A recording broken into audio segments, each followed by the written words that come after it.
नमस्कार स्टूडेंट्स, आपके अपने YouTube चैनल सीसी राज GCR चोरू क्लासेज में आपका स्वागत है। आज का अपना टॉपिक है सांख्यिकी के अंतर्गत हरात्मक माध्य हार्मोनिक मीन HM।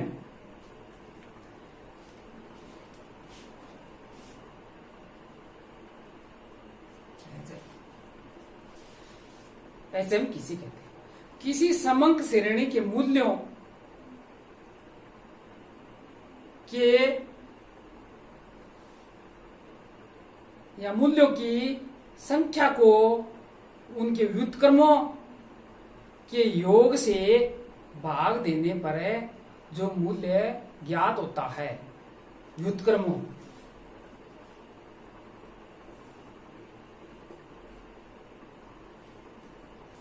रेसिप्रोकल्स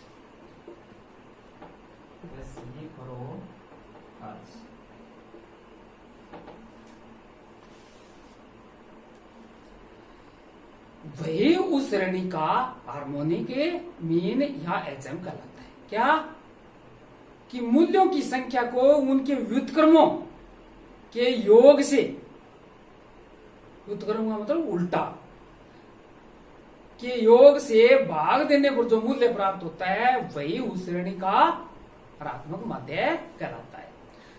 इस प्रकार हम दूसरे शब्दों में इस प्रकार कह सकते हैं कि मूल्यों के व्युत्क्रमों के समांतर माध्य के व्युत्क्रमों को उनका हरात्मक माध्य कहा जाता है। किसी मूल्य का व्युत्क्रम वह संख्या है। अब व्युत्क्रम क्या है, हमें पूछे कि व्युत्क्रम क्या है, तो किसी मूल्य का व्युत्क्रम है वह संख्या है जो एक को उस संख्या से भाग देने पर उपलब्ध होती है। एक को, जैसे 5 का व्युत्क्रम, जैसे 5 है तो 5 का व्युत्क्रम 1/5, ठीक है। या यूं कह सकते हैं 0.2 इसका व्युत्क्रम है, एक का व्युत्क्रम, यानी एक में 5 का व्युत्क्रम हमें ज्ञात करना है तो एक में 5 का भाग देना है, 0.2 आ गया। इसी प्रकार अगर हम 7.6 मान लो, कोई संख्या हो, 7.6, 8.6, भिन्नात्मक में 10.8, कुछ भी हो, जैसे 7.6 का व्युत्क्रम हमें ज्ञात करना है। क्या है व्युत्क्रम, तो एक में भाग दे तो 7.6 का, तो ये आ गए, इसमें भाग देंगे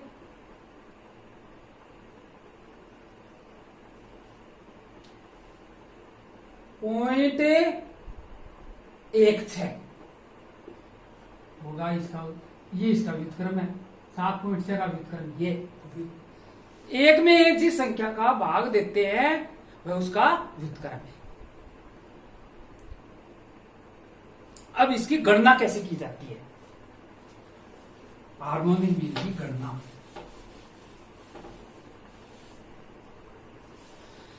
व्यक्तिगत श्रेणी में हार्मोनिक मीन की विधि इस प्रकार है, बताता हूं आपको।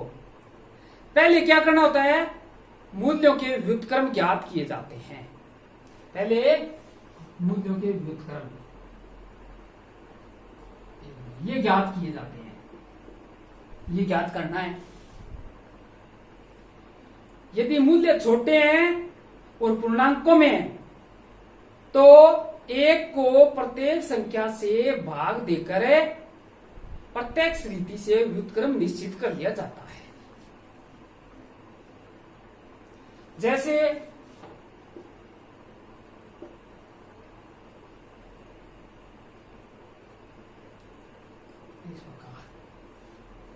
एक को एक में भाग देकर प्राप्त कर लिया जाता है। मूल्यों के व्युत्क्रम कर्म से इसके व्युत्क्रम, ये तो भाग देकर प्राप्त कर लिया जाता है, और व्युत्क्रम है एक में भाग देकर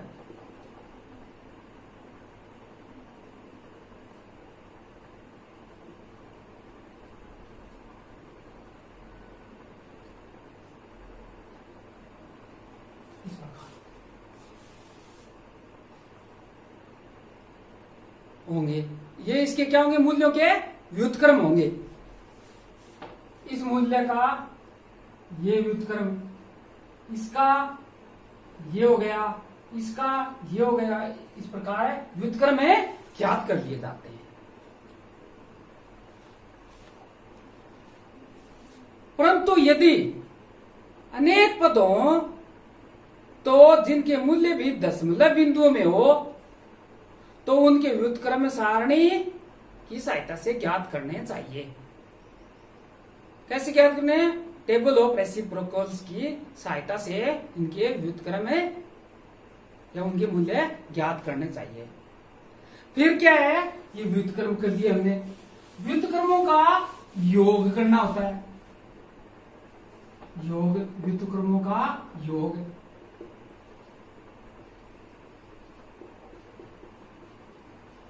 ये करना है। व्युत्क्रम निकालेंगे, व्युत्क्रमों का योग करना है, ठीक है। और हार्मोनिक निकालने के लिए हमें जो प्रमुख रूप से सूत्र काम में लेना होता है वह यह होता है HM निकालने के लिए।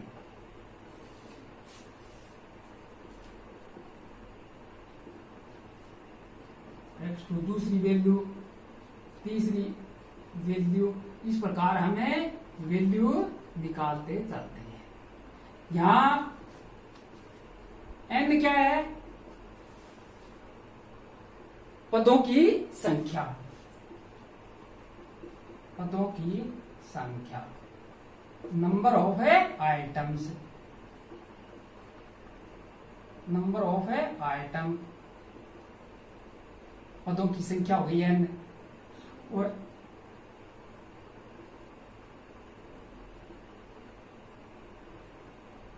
ये क्या है? ये पदों के मूल्य हैं, पदों के मूल्य, पदों के मूल्य है,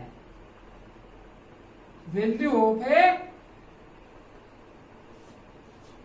आइटम। n क्या है? नंबर है, और ये वैल्यू है। जैसे x की कितनी वैल्यू है, x2 की कितनी वैल्यू है, x3 की कितनी है, इस प्रकार हम वैल्यू ज्ञात करते हैं।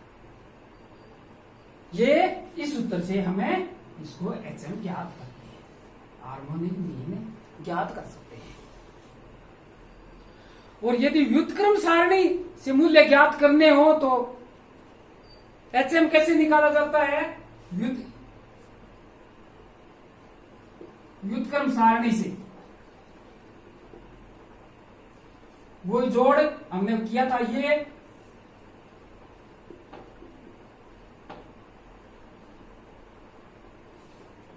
भाग n, n का भाग देना है। इस प्रकार हमें व्युत्क्रम सारणी से कर सकते हैं। और ये जब हमारे पास संख्याएं छोटे रूप में हो तब ज्ञात कर सकते हैं। जैसे एग्जाम्पल के तौर पर हम देखेंगे, HM निकालना।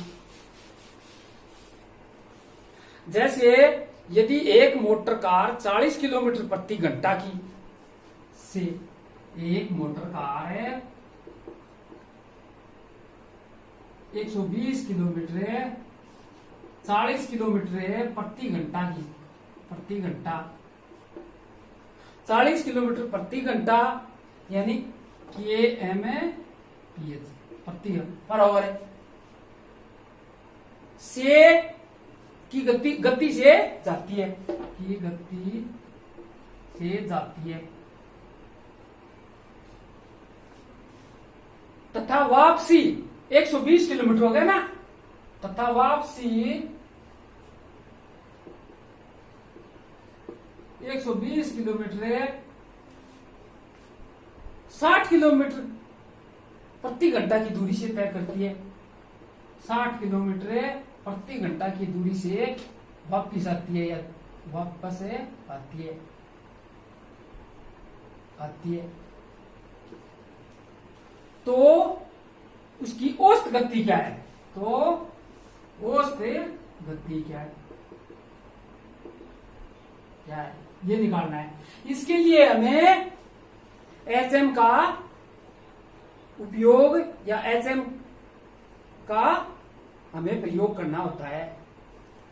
जैसे HM कैसे निकालते हैं, सूत्र के अनुसार N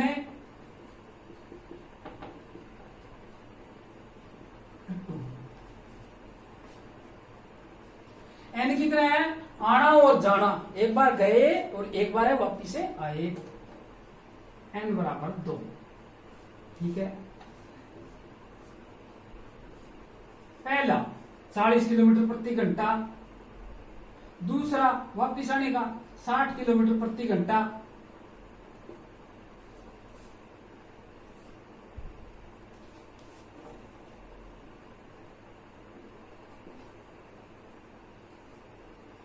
इसका लघुत्तम लेते हैं तो 120 और ये 2, यानी 2 बटा इसका जोड़ 5 और ये 120। इस प्रकार 2 बटा 5 120 ये किया हुआ है। अब इसको सरल करते हैं तो इसी को तो 2 बटा 5 गुणा 120,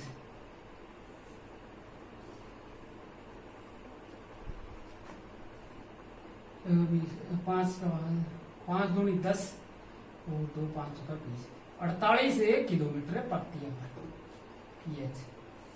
48 किलोमीटर प्रति आवर। यहाँ कुल 240 किलोमीटर का रास्ता तय करने में कितने घंटे लगे, 240 किलोमीटर और 5 घंटे लगे।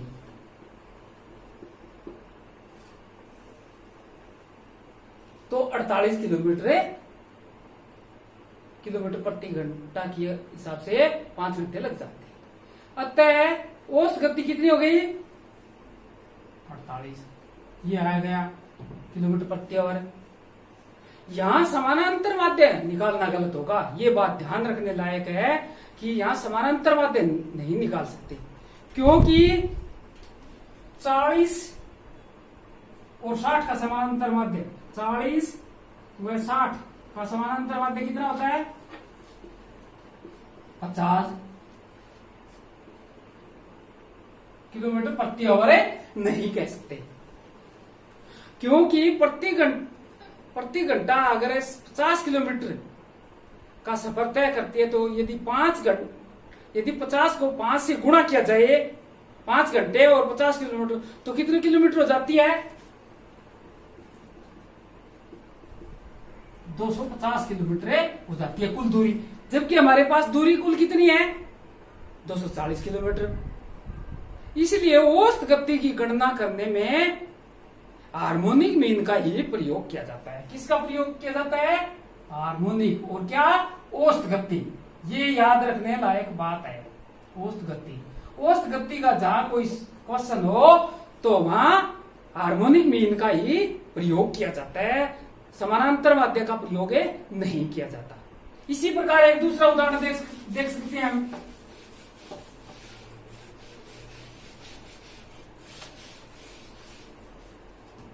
कि एक रेलगाड़ी एक स्थान से रवाना होती है और किलोमीटर के क्रमिक चतुर्थांशों को, यानी 24, पहला 24 किलोमीटर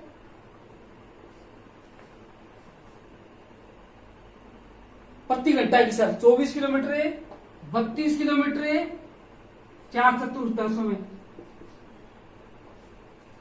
48 किलोमीटर और 96 किलोमीटर चलती है। तो रेलगाड़ी की औसत चाल क्या है, औसत चाल पूछा है हमें। तो इसके लिए आपको याद रखना है कि औसत गति ज्ञात करने के लिए किसका प्रयोग किया जाता है, हार्मोनिक मीन, ऋणात्मक माध्य या HM का ही प्रयोग किया जाता है, समानांतर माध्य का नहीं।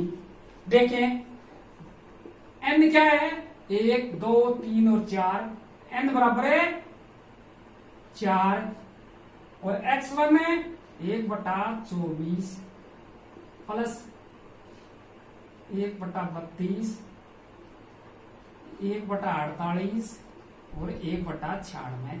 HM के अनुसार ये सूत्र हमें काम में लेना है या इसका प्रयोग किया जाता है औसत गति के लिए।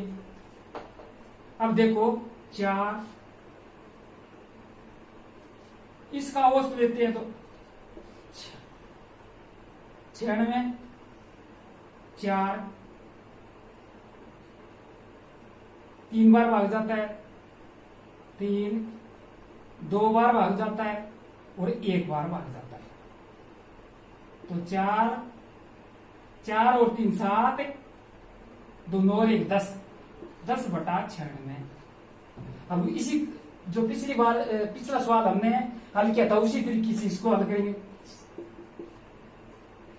96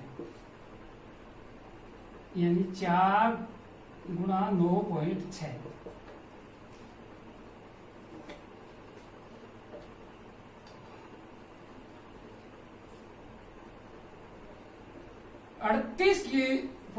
.4 किलोमीटर प्रति आवर से रेलगाड़ी की औसत गति चाल है।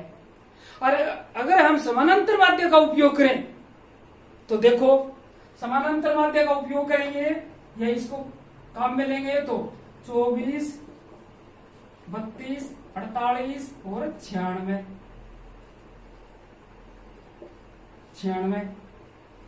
बटा समाना 4,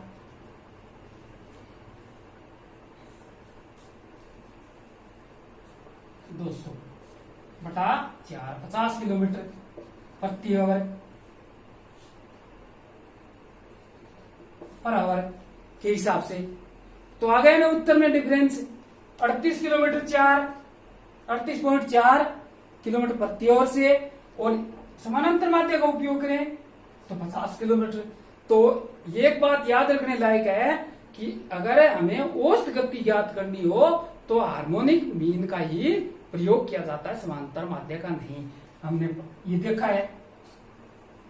तो आज हमने पढ़ा कि हार्मोनिक मीन क्या है, हार्मोनिक मीन की गणना किस प्रकार की जा सकती है।